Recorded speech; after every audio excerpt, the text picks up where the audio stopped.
Unfortunately, what happens by now is people think that their Hajj is done, and the only reason they are in Mina on the 11th and the 12th are to pelt the shaitan, so they seize all their ibadah as well. The only ibadah that they do is pray their fard salat at its time.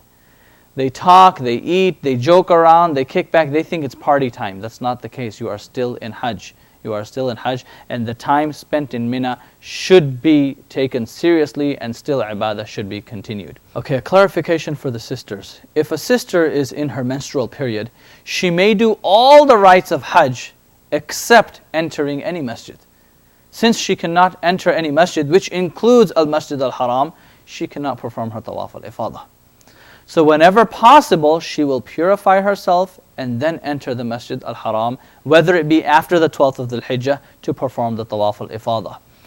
Keep in mind, if the Tawaf al-Ifadah is left out, in other words, if you leave Makkah without performing a Tawaf al-Ifadah, your Hajj is not only undone, you will still be in the state of Ihram, and since you are in the state of Ihram, you will not be permissible for your husband. So you cannot leave until the Tawaf al-Ifadah is complete. So in the case of sisters, they definitely need to take some advice from their doctors, from their physicians, starting now, in order to make sure that if they need to take any medication while they are there, then that is taken care of, so that they can enter al-Masjid al-Haram. It is sunnah to spend the days and the nights of pelting, the 10th, 11th, 12th, and the 13th in Mina. Right? For those people who have continued to stay on the 12th, have now made it compulsory upon them to stay until the 13th, right? Until sunset on the 12th, you have to stay on the 13th, do the Rami on the 13th, and leave after that. On the 11th and 12th, you will go for the Rami like you did before, do the 1st, the 2nd, and the 3rd, 7, 14, and 21.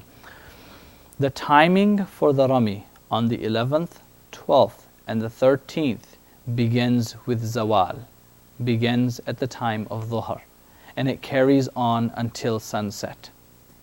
Zawal until sunset. And it is makruh, disliked from sunset until sunrise, but allowed.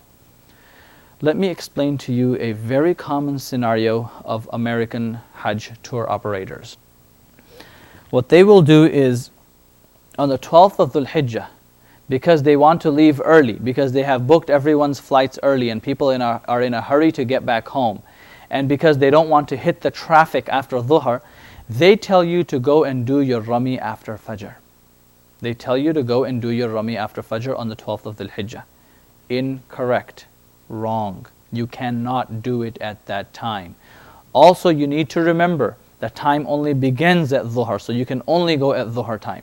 Usually the stampedes that happen are on the 12th of Dhul Hijjah, immediately after Dhuhr, because everyone now wants to leave before sunset.